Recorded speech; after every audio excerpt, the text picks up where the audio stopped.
Embaixador, sim, eu pedi ao fotógrafo brasileiro André Lyon, que está cobrindo a guerra da Ucrânia praticamente desde o começo e está em Kharkiv agora, para enviar uma pergunta ao senhor. E ele diz o seguinte, que há uma situação que está acontecendo na Ucrânia que é de regiões que estão ocupadas por forças russas, que são atacadas pelas forças ucranianas e que civis ucranianos acabam morrendo por esses bombardeios ucranianos. Quer dizer, a pergunta, isso teria acontecido em Bucha, teria acontecido também em outros lugares.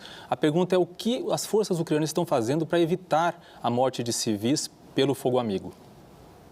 E se me permite, até no nosso programa Legião Estrangeira, o Boechat, o Ian Boechat, que esteve na Ucrânia, já, acho que ele está de volta lá, ele falava que em determinadas ocasiões era difícil saber, até na morte daquele jornalista americano, era difícil saber quem tinha disparado, porque em algumas áreas existem milícias, paramilitares, então existe essa preocupação. Mais de um jornalista brasileiro já narrou esse tipo de problema. Diogo, Alberto, com todo o respeito aos senhores e aos jornalistas que narram essas situações, vocês querem colocar a culpa pelas essas situações ao país que está se defendendo durante o nono ano consecutivo? Não, a pergunta não é... Mas, por favor, vamos, então, explicam publicamente tipo de as narrativas da propaganda russa. A primeira pergunta é, esse tipo de situação culpado acontece? Nessa guerra e nessa agressão não é país agressor,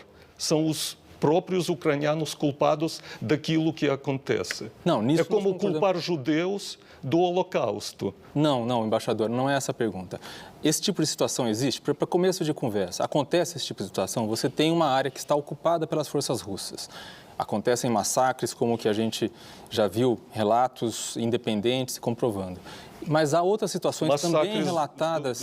da população ucraniana, Exato. Da população civil, Isso. que a gente está acompanhando diariamente. Exato. E das a outra tombas, situação que também... comuns de 300 metros em Mariupol, que a gente está registrando pelas valas civis, valas comuns. Mas isso ninguém discute. Ninguém está questionando isso. A minha pergunta é, existe essa situação em que as forças ucranianas, no seu direito legítimo de reocupar um território que está nas mãos do inimigo, de acabar com fogo amigo, matando os civis ucranianos, e o que está sendo feito para evitar isso? Essa é a pergunta. E só para deixar claro... Diogo, eu não discuto.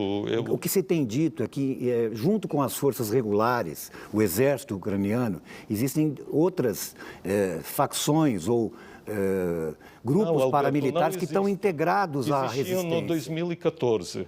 Os hoje voluntários, não, hoje todos não existem grupos paramilitares ucranianos que não estão debaixo do Ministério da Defesa ou do Ministério Interior. Todos os regimentos dos voluntários desde 2014... Voluntários que talvez sejam inexperientes. Acho que essa é a questão que você tem que colocar aqui. Deixa ele responder, que a gente também precisa sair para o intervalo. Deixa ele concluir. Eu gostaria de dizer que as milícias, assim chamados separatistas, assim chamados voluntários de férias, como o senhor Putin diz, existem de parte russo.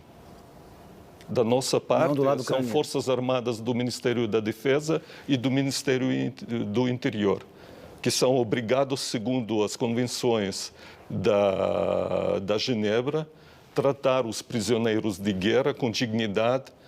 E se existem essas situações,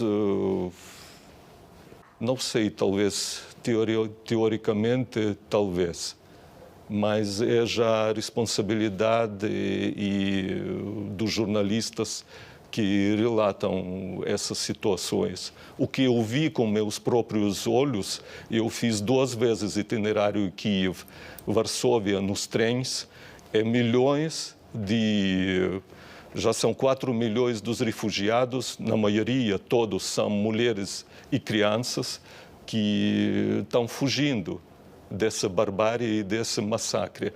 Vocês não precisam ir para a Ucrânia, vocês podem perguntar aos refugiados, às refugiadas ucranianas aqui no Brasil, o que é que acontece. Certo.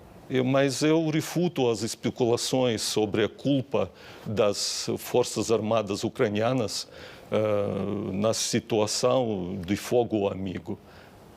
Desculpa, Diogo.